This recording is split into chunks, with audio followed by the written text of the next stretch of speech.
She was imitating the Great Gatsby, the part where a cloth is billowing on Daisy's arms,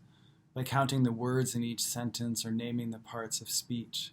And what she remembers is not what she wrote, but the sensation of the text, billowing and floating inside her, a sound in the knees, a dust mote settling on the blanket, closing the right eye,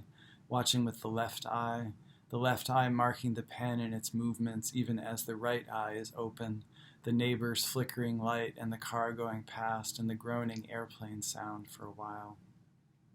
Scott studied how I stood and sat, listened to how I described the symptoms, and asked if I'd had abdominal surgery.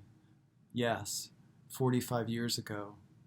The scar tissues, he said, had bonded to the layers of muscle, and the small pull ever since had contorted the body. We lay on our backs, and as I struggle to say what happened, a large hawk or crow crashes into the boxwood and a cloud of sparrows exits. A single sparrow, a sharp-shinned hawk, flops out and staggers a few steps toward the house before flying off. Scott explained how we tuck the tailbone after trauma,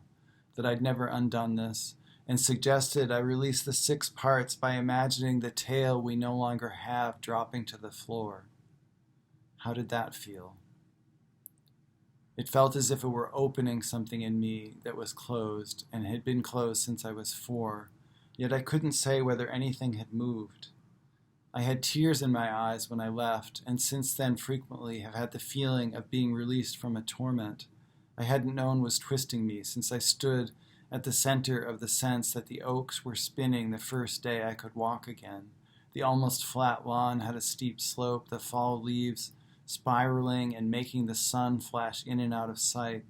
a feeling of being submerged, of having been written before by those older words, granted a new idea, that being still him, the possibility remains of releasing what had been bound.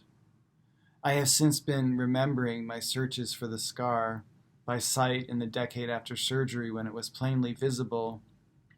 and then by touch, through the years the thickening hairs grew over it, curious which side it was on, and if I could know. The orientation of right and left, so long seemingly known in the extremities, might never have reached the interior, a sensation I had again revealing it to Scott, pointing to the right side of my shorts, checking for the scar in my mind's eye while it switched from side to side before sinking into place, as in recent years I had not placed it on my body. As I stood talking to him, I felt I was looking in the mirror, though I was not, leaving me unsure if a reversal or repetition would allow me to share it with another person, the tears coming in part at the thought that my body had been left to suffer for decades from this binding, but also by the disorientation that divided or perhaps doubled me. What needs to be accepted right now is the question someone was saying. The train horn blew, an airplane appeared over the bridge, 3 pheasants burst out of the primrose. It's nice to see these things again and again. Sometimes it's as if the play has gone to rest up in the flies. The actors have torn strips off it, the ends of which, for the sake of the drama, they hold,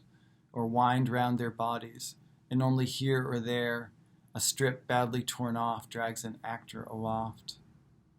The earth rotating over my left shoulder turned the room more directly toward the sun, but at the same time the sun was also turning in galactic orbit, the motion hardly figuring into the coming and going of the day, the scar projected onto the body, flat and distorted to a degree one could navigate the sunlight in the yellow folded wings of the grasshopper where they join the thorax,